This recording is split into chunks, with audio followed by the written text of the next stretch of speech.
So this is the third part of the diagnosis of Fleet Street today, Sunday, the 20th of September, 2020.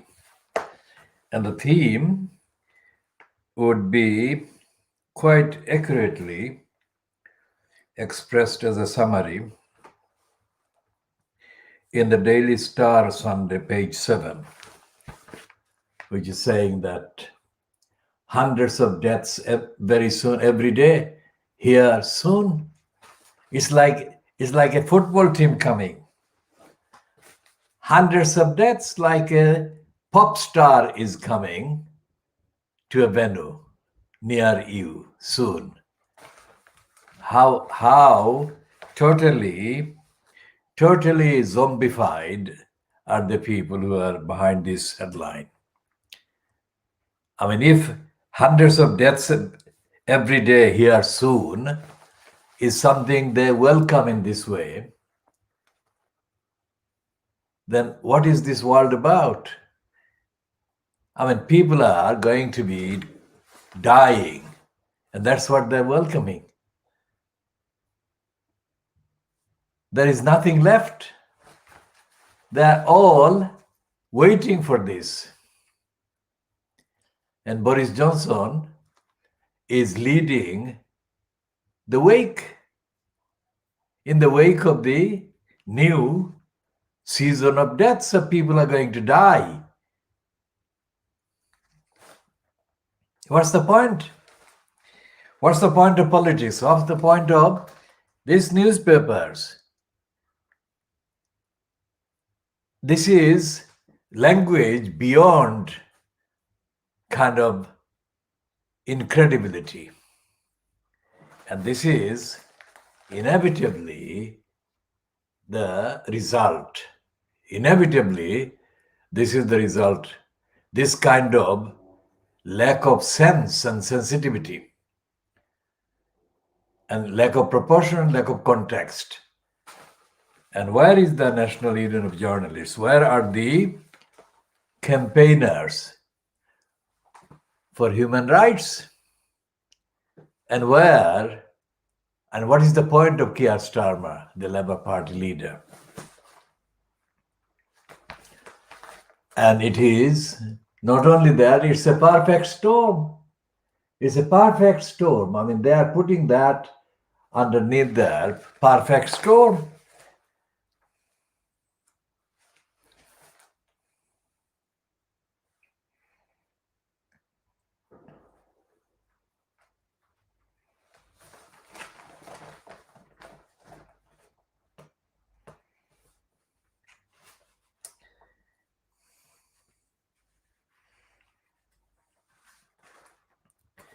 So what is happening with the papers, Fleet Street papers, with this kind of headline, in that kind of way,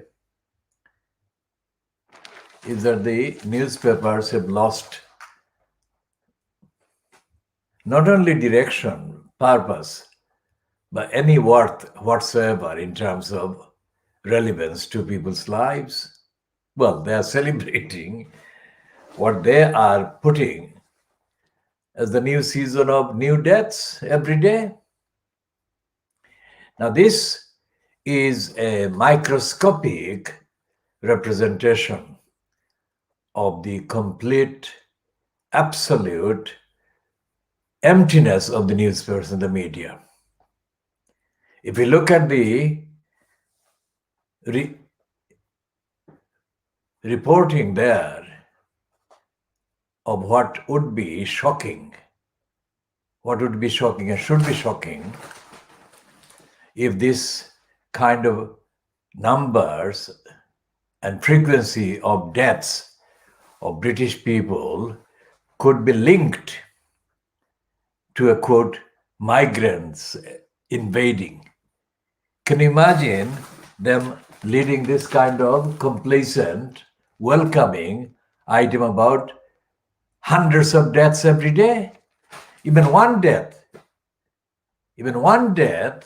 that could be linked to the migrants and the refugee asylum seekers and the refuge seekers would completely send them to scrap everything and put that item on the front page and as a splash, and even imply that the perceived origins of these migrants threatening one Briton should be bombarded by the almighty British imperial forces. That is the kind of grotesque, gross, senseless, irrational, lunatic attitude that they would have shown if even 10 persons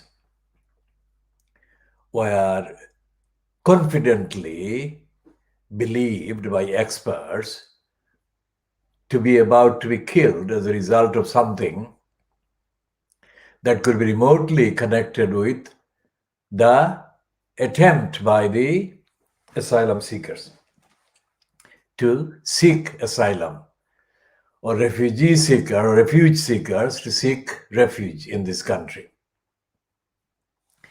So this is the difference between life and death in the racist and completely brainwashed attitude of the media, because they were celebrating Priti Patel as the UK's domestic and interior minister, sending troops and air force and other military kind of forces to have a look at the dinghies that were in the middle of the channel attempting to cross to safety with their very fragile and frightened and at risk and uncertain, nervous passengers.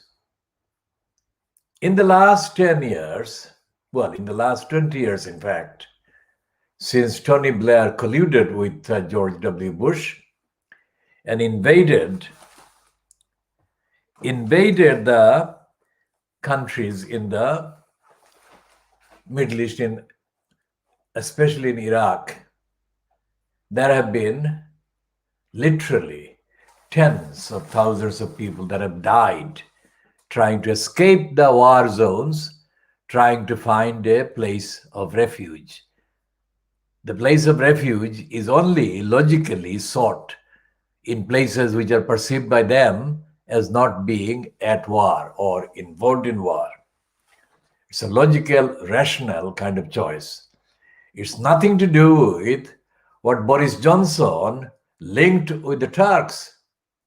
The Turks are, of course, the historic kind of connection with the takeover or attempted takeover of Europe, Western Europe, non-kind of Muslim parts of Europe. And the Turks are very much in vogue now because currently Turkey is a significant kind of military and economic force in the region. So when Boris Johnson said the millions of Turks are going to come into Britain unless Britain voted to leave the EU, could he have used the hundreds of deaths? Could he have said that hundreds of people would be dying in the stampede that would be caused by the Turks invading Britain as members of the EU, or as a result of their Turks' membership of the EU? Imagine the coverage of these Fleet Street newspapers. Imagine that. There would have been no peace, and there would be forever a ferment of hatred against Turks or any foreigners, so-called migrants or refugees. And yet this is being treated as ordinary. Hundreds of deaths every day is ordinary. They don't ask why. They say that this is what they're saying, but they're not saying this is the fault, this is the result, this is the consequence of a government that is completely unfit for office and power. And the comparison, as I have said, with the Muslim migrants coming. If the Muslim migrants were coming, then there would be no excuse, there is no forgiveness for anyone who even theoretically said that, come on, it's not happening. They would not listen. The stampede of emotional outrage would be uncontrollable. And that is what they're capitalizing on. That's what they're kind of doing the business on. Now, here is on the Daily Star on Sunday, one of the most persistent promoters of Boris Johnson, who colluded with the London Weekend, ITV London News, and Evening No Standards, and the BBC London outlet, the London News at the time in 2008, when Boris Johnson first stood to get elected in the so-called post of mayor at the expense of London. And his incumbent at the time was still Ken Livingstone. Now here is the Nick Ferrari has for the last 12 years, let's say the best part of the last 12 years, Nick Ferrari has been one of the most kind of influential peddlers of the myths of Boris Johnson. Nick Ferrari for the last 12 years, the best part of the last 12 years, has been one of the most influential propagandists in Britain, especially in England and in London, promoting the myth that Boris Johnson is qualified, has got charisma, and is a winner, and all the rest of it. That is one of the most undeniable contributors to the propaganda avalanche that was launched by the corrupt media, Fleet Street, and the radio alternative, the broadcasting alternative counterparts, to put Boris Johnson in power, both as leader first, as the leader of the Conservative Party, and then as the head of the government in occupation of Downing Street. Well, he's living in number 11, but his address is number 10. So both are addresses that are occupied by those who are in government power. And Nick Ferrari has got a piece today in the Daily Star Sunday, whose headline is, it's a kind of pun on the poetry and poets. So we'll come to that in a minute. The pun on Shakespeare, but we'll come to that. Bad 2 hours for King Boris. That is what it sounds like. But it's bad 2 hours for King Boris. Now, Ferrari is not condemning Boris Johnson. He's kind of tickling him, as all the mainstream media have been tickling Boris Johnson, defying the overwhelming, undeniable evidence that he's unfit for office and is destroying safety and security of millions of people, and he is neglecting his duty, and he's exposing millions of people to poverty and lack of care and other risks and dangers and denials. So, having said all of that, let's see what his first paragraph says. Boris Johnson might want to brush up on his Shakespeare. This is not criticism. This is not criticism. This is sucking up. So, although the headline says that bad 2 hours for King Boris, that is bad 2 hours for King Boris, It's a kind of tickling piece, helping him along. And he says, winter officially starts 3 months tomorrow. That is Monday, the 21st of September. And some words from the bird could come back to haunt. He says Prime Minister, but I'm saying Boris Johnson. Now is the winter of our discontent, Richard III famously proclaimed, and we all know what happened to him. The testing times, the government seems unable to respond to concern the abysmal state of the test and trace program and the serious questions this failure has raised about their policy of providing test kits and advice to schools and to care homes. 1 week ago, Health Secretary Matt Hancock said it would take 2 weeks to fix the teething problems of the system the Prime Minister insisted would be world-beating. In truth, it cannot even solve the issue in England. Last Tuesday, under pressure from a hostile House of Commons, Hancock revised his position and said it would now be fixed within a matter of weeks.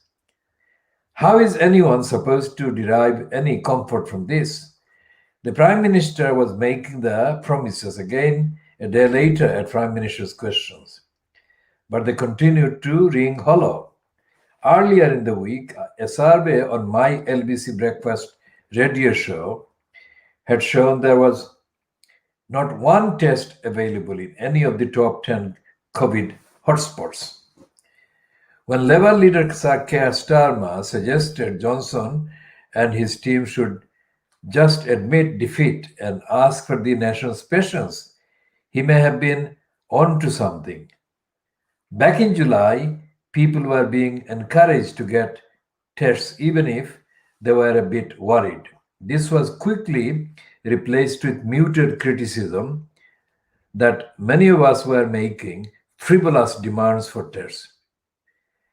That was changed yet again last week when Mr. Hancock said the system had been overwhelmed by demand. In reality, the government has been caught napping again.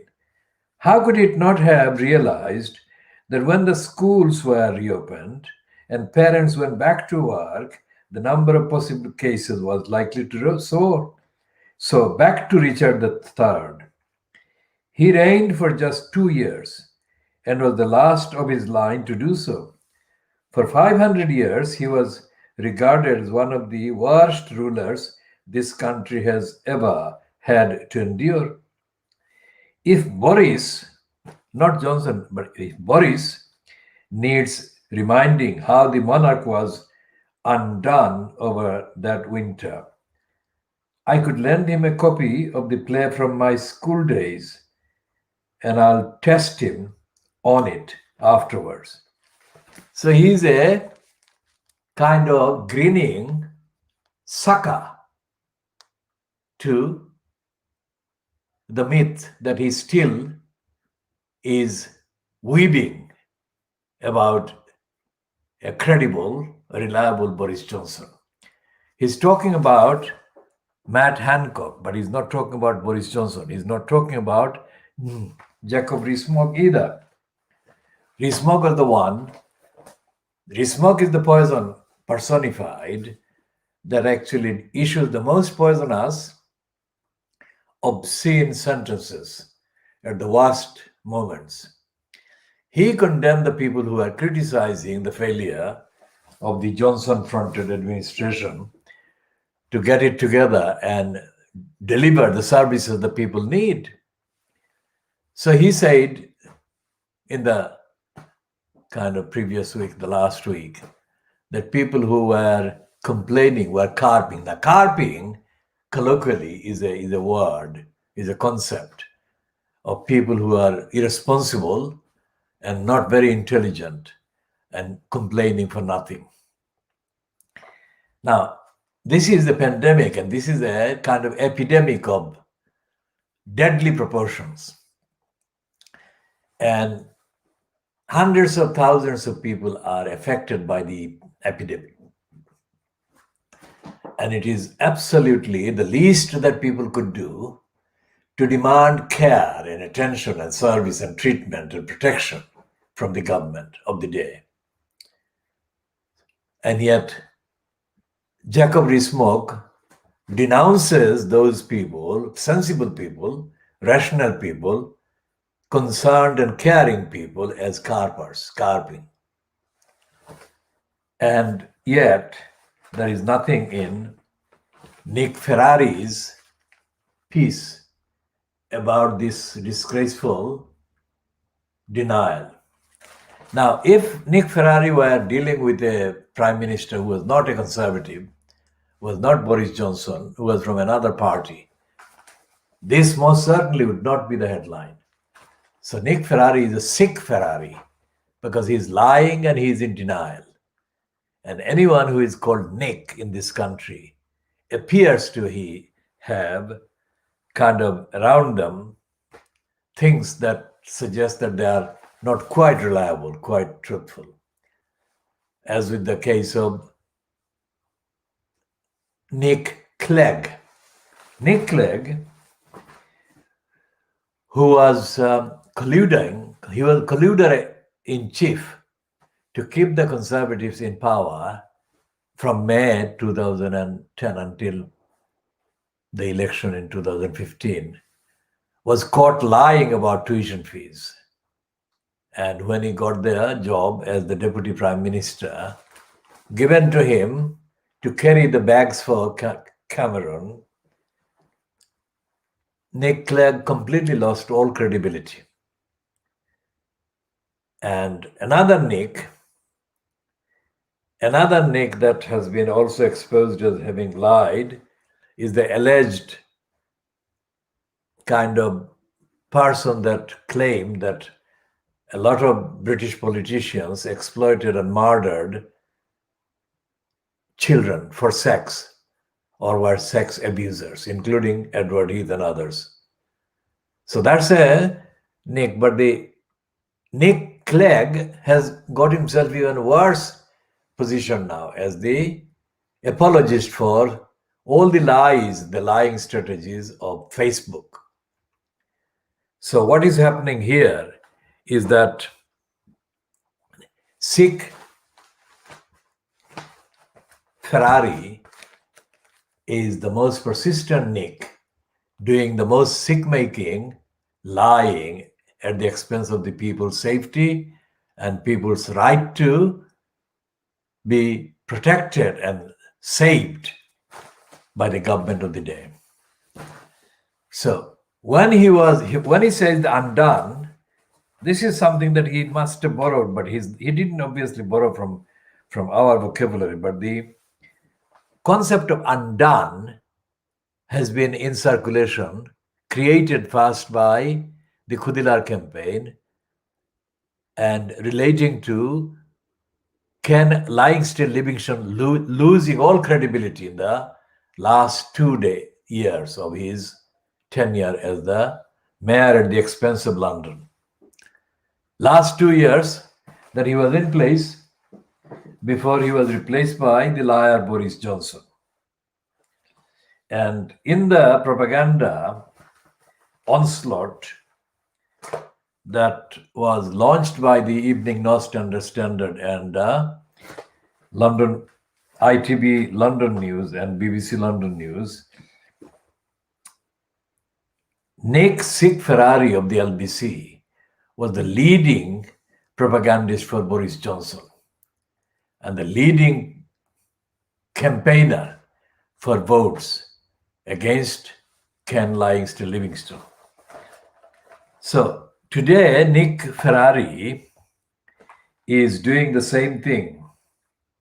He's not condemning Boris Johnson. He's not holding him to account. He's fantasizing with Richard III and all this rubbish. He's not talking about the disconnection between Boris Johnson and the reality of the society and the country and the level of the lowest possible preparedness about any emergency. And he's not talking about the disparity between Boris Johnson's administration and Rishi Sunak, although is the official name of the finance minister. It is Boris Johnson, Dominic Cummings' agenda that Rishi Sunak is actually delivering. So there is no mention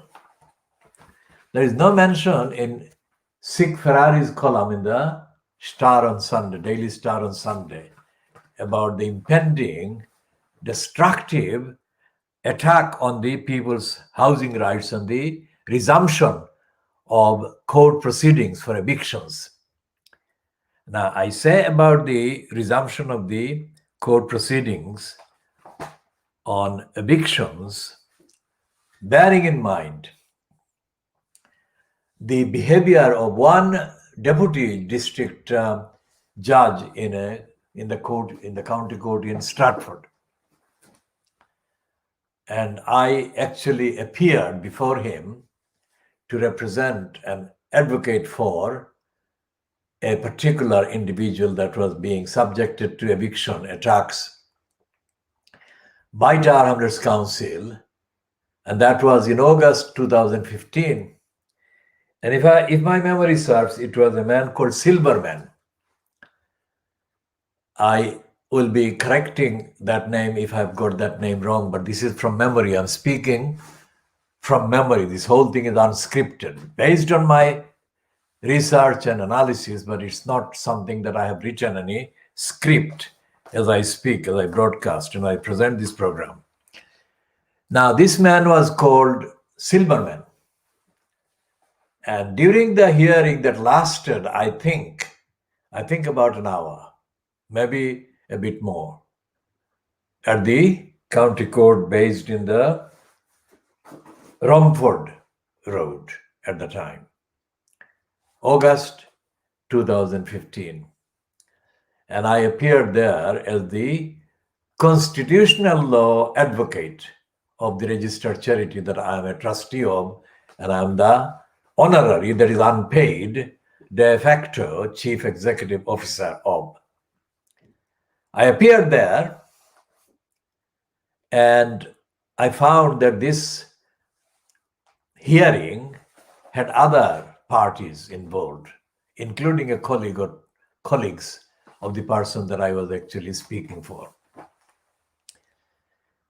And this Silverman manifestly was lying.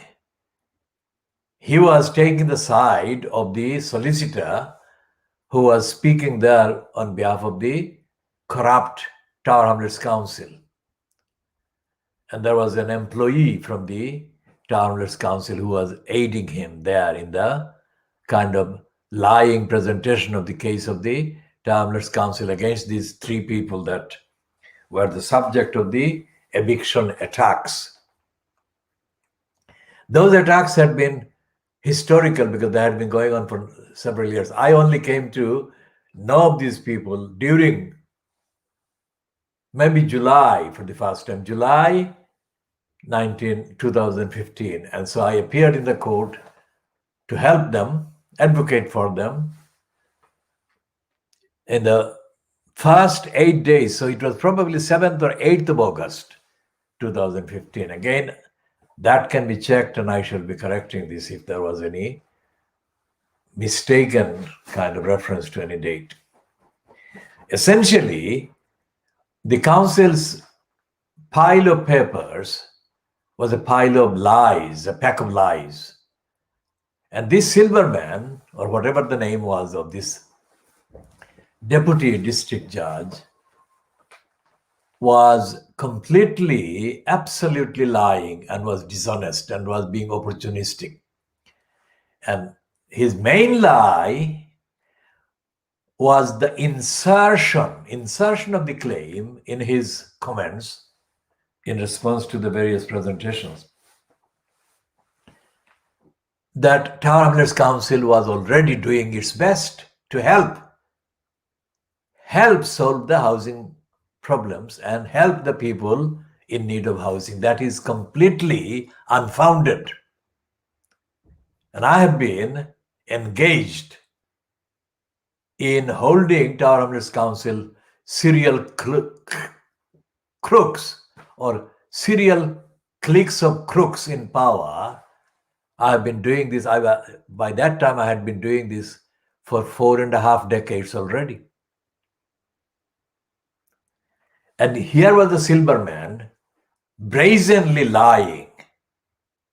It wasn't anything that the two persons appearing before him on behalf of Tower Hamlets Council were saying. He added additional aggravating lies and lying claims to the effect that Tower Hamlets Council was doing its best to help the people in need of housing. That was not the case then, and that had never been the case before, and that is not the case now, 5 years on. So I'm saying that today is the last day before the ban on eviction proceedings in the county courts, mainly because that's the forum where the rubber stamping is done, and rubber stamping is done by the likes of Silberman. Now, Silberman objected to my wearing a hat. As you can see, I'm wearing one hat, but at that time I was wearing another one. Now, he questioned why I was wearing a hat. There doesn't have to be any reason why I have a headgear, whatever it is. But there are various reasons why headgears are worn, and I have got more than one reason. One is that this is part of the personal preference, and the other could be my faith allows me to wear a headgear. So there seems to be problem with racists and idiots in this country who find any excuse, any reason to fault a person they perceive to be a Muslim as to why they wear a headgear. I have been wearing a headgear for most of the times I've been in London. So that is decades. And there is no reason why there should be an issue at all as to why I have a headgear. What is it that they think the headgear represents? And the history of the judiciary in the higher echelons is replete, full of examples of judges wearing headgears. In fact, the headgear is a compulsory item, apparel that licensed law traders do have to wear when they appear in court. And yet this Silberman had the stupidity of asking me the question. Now, where can I complain against him? I can't, because there are venues that you can complain to about the behavior of judges that have nothing to do with the law, nothing to do with the decision. That is a very subtle and stupid distinction, because anything can be then, conflated as part of the decision. So there are various kind of token stations and destinations where you can make application complaining about the or against the behavior and conduct and words and prejudice of a judge. You won't get anywhere. So that is something that newspapers don't talk about. And as I said yesterday, and I have said before, and that is the fact, it's not some kind of invention by me. No dispenser of decisions that affect other people's lives is, in terms of the culture, is held to account by the various kind of arrangements that are here. Unwritten so-called constitution, under the unwritten constitution's provisions, but actually written codes and guidance. And for example, in the civil, both court systems, the criminal and the civil, there are these procedure rules, civil procedure rules, criminal procedure rules. And those rules, first of all, are completely unrealistic and untruthfully designed, and complete diversions from the right to have a fair hearing. It's a complete diversion. It's a kind of lorry load of lies that are designed to keep people at bay, stop people seeking remedies through the court system, let's say. And the same thing is true of the Solicitors Regulation Authority. The Solicitors Regulation Authority is the branch that the Law Society has kind of created after decades of lying and denying. Whenever complaints against solicitors were lodged with the Solicitors Organization Law Society. And there have been several deniers imposed, chief executives of the Law Society, successive chief executives of the Law Society in England and Wales. And as I say, Wales is just a kind of racist anti-Welsh concession. Wales is not given any real say in anything. So these people who have been imposed as chief executive of the Law Society have been in place, in posts, as which they have been allowed to hold by agreeing to tell lies about the solicitor's conduct. So for decades, there was no real avenue to seek any kind of remedy from the Law Society against its licensed law trading members. So when they came up with this novel device about Solicitor Regulation Authority, it also was soon exposed as totally dishonestly devised as a part of the denial process. So what they do, they stage very occasional kind of exercises and stunts that actually say that they are disciplining lawyers. And in the case of Tower Hamlets' ex-executive mayor Lutfur, who was also a kind of licensed law trader, in 2006 or something, whenever he was not licensed, as he claimed to me in 1994. He was licensed long after he claimed to me that he was a licensed law trader. He didn't use the word or phrase licensed law trader. He said he was a solicitor. But anyway, so exceptionally, the Solicitors Regulation Authority alleged to the Solicitors Disciplinary Tribunal against Lutfur, and it dragged on for 2-3 years. Well, a good 2 years before Lutfur was formally ousted as a solicitor, that is, struck off from the list of the solicitors. But that is an exception, that is a rarity. The norm is that the solicitors are not disciplined. The Law Society doesn't discipline solicitors, and the corresponding outfit for barristers of the 4 Inns of Court, called the Bar Standards Board, is as frustrating and as much designed by criminals in places of power who actually were effective in putting that obstruction, the pack of obstruction, as the official kind of statement and process for having disciplinary complaints against the members of the 4 Inns of Court. Absolute rubbish. There is no chance. So anyone who can find a case, a news item in the media of a barrister being disciplined for lying or theft or corruption or worse, it would be a rare find. Imagine all these licensed lawyers are licensed to appear before courts, solicitors and barristers, but solicitors having less access to the higher courts than the barristers, so-called. But essentially, it has to be a licensed law trader that has to appear.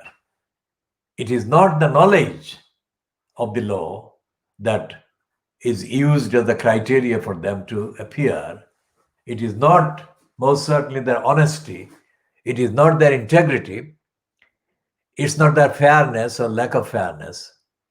It is simply the fact that they are licensed law traders, licensed either by the Law Society or the SRA, which is the agency that does this on behalf of the whole Law Society, or any of the 4 Inns of Court, Gray's Inn, Lincoln's Inn, Middle Temple, and Inner Temple. So once they appear before the court, they can do anything, and there is no penalty for getting the case wrong. There is no penalty for the licensed law traders, nor is there any penalty for the licensed law trading kind of judges, members of the judiciary, who preside over or sit at or hear a hearing. So there is complete lack of any legality or due process or rule of law whatsoever when it comes to licensed law trading solicitors and licensed law trading barristers lying to their teeth. All they have to do is to be recognized as licensed to trade as lawyers or law, and they get the money. If they are appearing on behalf of the person who is still eligible to legal aid, then they pocket the legal aid money. And yet the media, the Fleet Street media, the liars, always report legal aid as if it is a direct cash that is pocketed by the person in whose name the legal aid is issued. This is mostly theoretical now because legal aid has been completely curtailed now, drastically curtailed. So the legal bureaucracy, the criminality that exists in the name of the courts of law is now even more available to the people who have wealth and money to buy their way into the courts. And the less money you have, the less chance, let's say, you have through the legal system. So tomorrow, Monday, the 21st of September, when Robert Jendrick, the man who was bribed by, or who was the vehicle, who was the conduit, who was the means, who was the agency for Richard Desmond's bribing the Conservative Party in order for Desmond to avoid having to pay £40 million to the local council as part of the locally decided bribe for getting the planning permission for the grotesque project, degenerating housing project, made available for only the wealthy at a location in Tower Hamlets in the street called West Ferry Road, Printworks, former Printworks. Now, so the judicial system tomorrow will be re-geared and re-employed, re-engaged in assaulting the people in low income and no income. And the likes of Silverman, who was grotesquely dishonest in August 2015 and praised the Tower Hamlets Council attackers of a group of people, 3 people, members of a housing cooperative. Silverman, many Silvermans will come back, brought back from their Dracula-like kind of containers, and they will pounce on the victims of these attacks. The attacks by eviction notices. And this is the thing that is going to be happening with increasing ferocity, with no recourse for these people provided by any political leadership. There is no political opposition really from the Labour Party to this. And there is, of course, there is no other political party in parliament of any mention whatsoever, because the Green Party is one MP and the Lib Dems are only a handful of them. So what we have got is a lawless state being revived against the victims of eviction kind of attack, an eviction war tomorrow. And the newspapers have nothing. And Nick Ferrari has nothing. And the newspapers today, this is completely irresponsible. There, see what this one is saying about colony.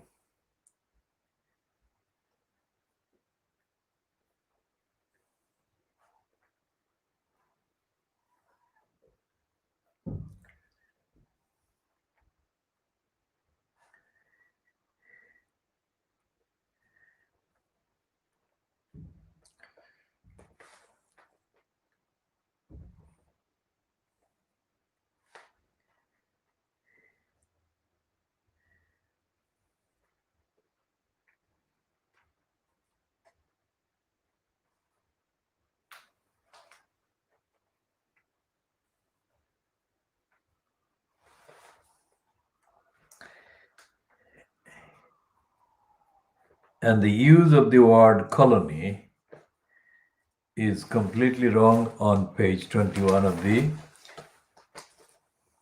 Daily Star on Sunday. So we should leave that one. This is obscene one, and it is best left undescribed.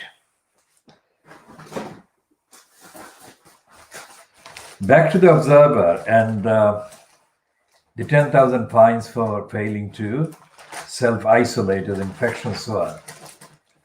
This is the line that they have been running in all the other papers, and the idea could only have come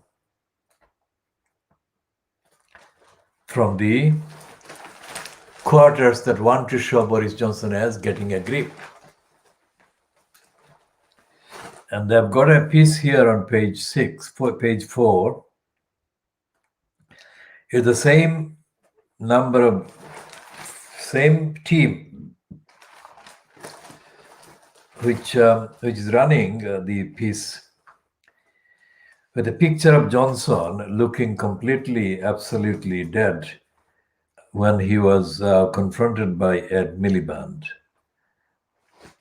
And this is saying Britain on the brink, dismay as nation faces up to prospect of new lockdown. And it's not talking about the prospect of people being let down. It's the lockdown that is the concern, but not the let down. Because people are being let down in a massive failure by the government and by the authorities. And the absence of the truth in the Observer says it all, because the Observer is still supposed to be less frenetically peddling for Boris Johnson and the Tories than the other papers. And there is a piece about 32 people being arrested at coronavirus conspiracy protests, because the idea is abroad that many people think that coronavirus is a conspiracy and it's not really a virus. And this is something that is circling the internet as well. And there is this piece about the evictions ban expiring. Let's see the extent of the Observer's kind of engagement.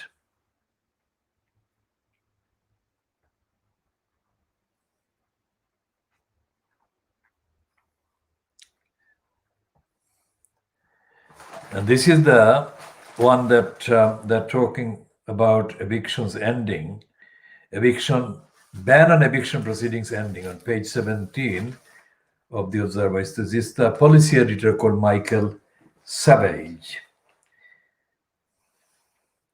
And he's saying tens of thousands of struggling private renters need new legal protections and emergency financial aid to prevent a rise in homelessness when a ban on evictions ends tomorrow. Ministers have been warned. As many as 55,000 private renters are thought to have been given an eviction notice between March and August, and to be at risk when the ban comes to an end. Cash-strapped councils fear they will be left to pick up the bill from any increase in homelessness that emerges in coming months. About 200 judges have been given training to deal with housing cases as the courts prepare to deal with the backlog. The government has said that the most egregious cases will be prioritized. Now, there is absolutely nothing in that piece. There is absolutely nothing in that piece that says anything about the behavior of the judges. Now, they're saying 200 judges have been trained. But they don't say trained to do what?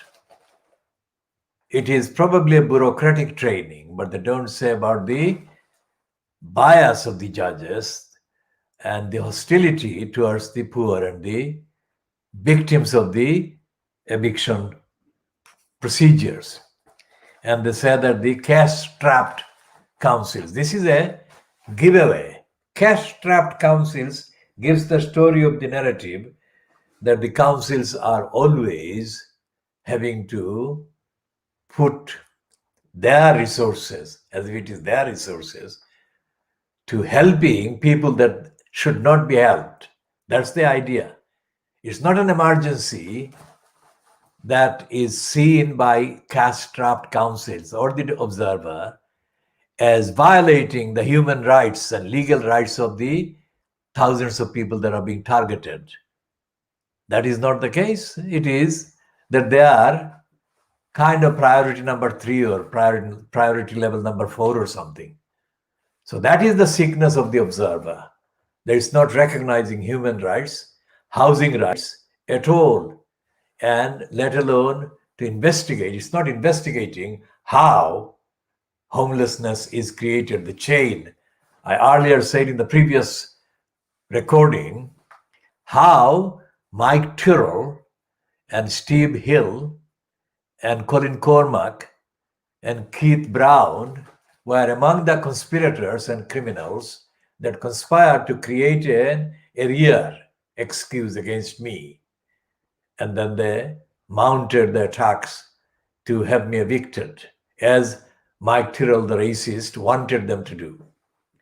So all these actual real cases, real facts of the behavior, illegal behavior, criminal behavior, irrelevant to housing and irrelevant to the council's abilities.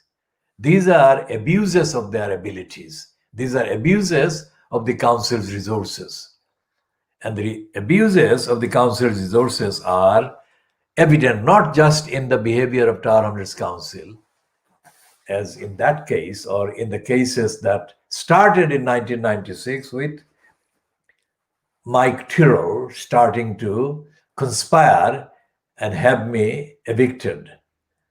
It continued up to the last date when I was officially allowed to stay in the other flat. That was in September. This is September 2011. So from December 1996 to September 2011, it is a good 13, 14 years that I was targeted by repeated, like dozens of eviction notices. You are looking at somebody who is reporting a world exclusive diagnosis, and this is world exclusive disclosure about how evictions are far deeper than what this observer is saying today or the other papers are saying today, or even the currently formed kind of campaigners are saying or are aware of. So there is no recognition of the use of eviction as a weapon to attack somebody who is doing campaigning for the rights of others, which is what all the attacks on me are about. Because I have been always actively engaged in helping other people in seriously disadvantaged and oppressed ways that they have been kind of put under oppression and violations and danger. So I've been always available to help the people in that time. And I'm still doing that. And I'm still kind of talking about this as contemporary evidence, keeps updating the context of how evictions take place. So what we'll be doing this week, starting tomorrow, will be to give A to Z description of Tower Hamlets Council doing the corrupt excuses of creating rent arrears. Now, I gave the name Steve Hill. The spelling is Steve Hill, Hill, Hill. Now, Steve Hill has been the benefits manager in Tower Hamlets Council. Now, this is a criminal as defined in the criminal law.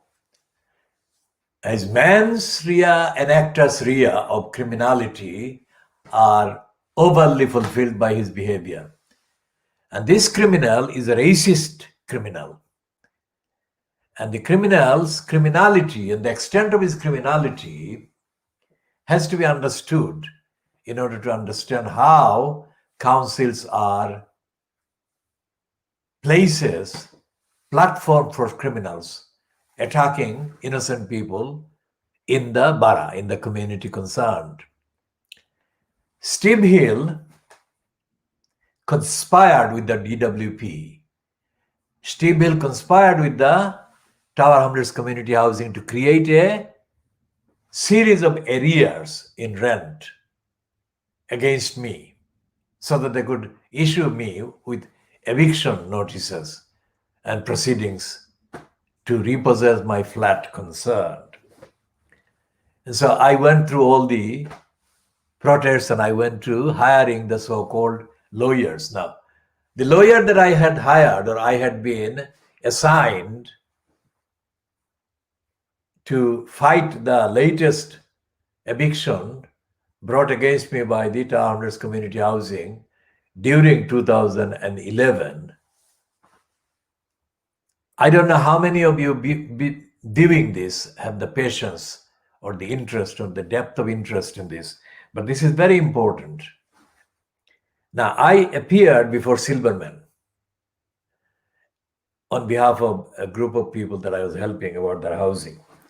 I appeared as an advocate, not as a licensed law trader in the mode of the barrister or solicitor, but as a campaigning constitutional law rights advocate, which is one of my evidence-based descriptions of my role and my work.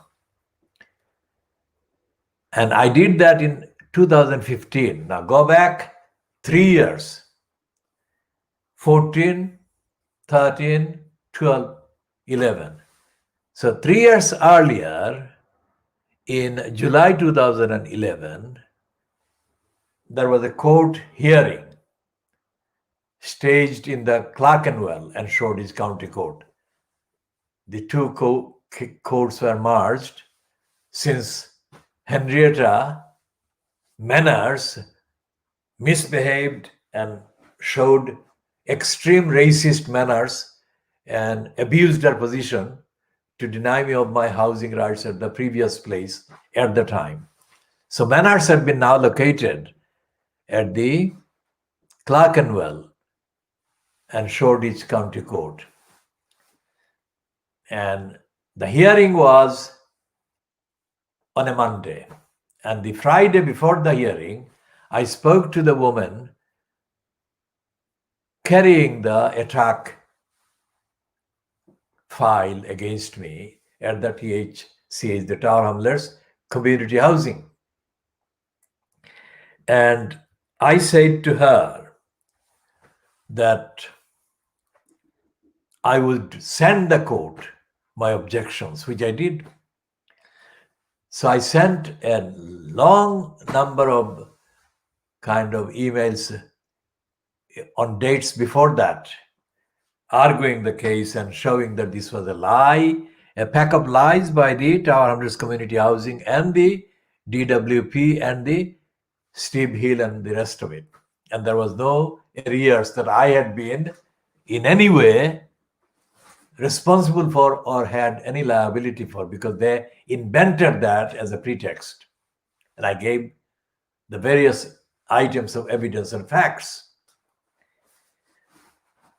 Manners ignored that and gave the order against me. I didn't attend that because I said I wouldn't, because I'd give them the information. So I had to do an appeal, etc., etc.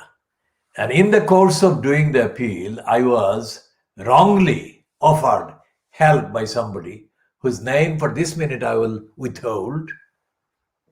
And they organized a couple of solicitor and barrister to appear in my case as part of the appeal against the decision. And in that decision, in the appeal kind of decision, the judge sitting there was a deputy district judge who is a co-conspirator with Henrietta Manners, and who conspired with others in the court bureaucracy. And she rejected my appeal. And the barrister, so-called, who appeared allegedly in my name, completely abused the position. I had not instructed him. I had not instructed the solicitor to call me as a witness during the hearing, because there was no preparation and there was no strategic understanding between me and the barrister as to the various key events and the key contexts and the key facts. So the barrister was completely irresponsible and racistly abused the alleged or supposed instruction by me through the solicitor. And the solicitor was stupid. And they both failed my case. And Judith Goodman, the deputy district judge, was completely stupid and racist and ignorant. Now, I'm saying this on the record, so it will be all published on the record. And I have tried in that period to have Judith Goodman disciplined. No luck. And that is the basis on which I say that there is no system that exists in Britain to have any judge or any member of the kind of authority or agency doing any decision making to have them held to account.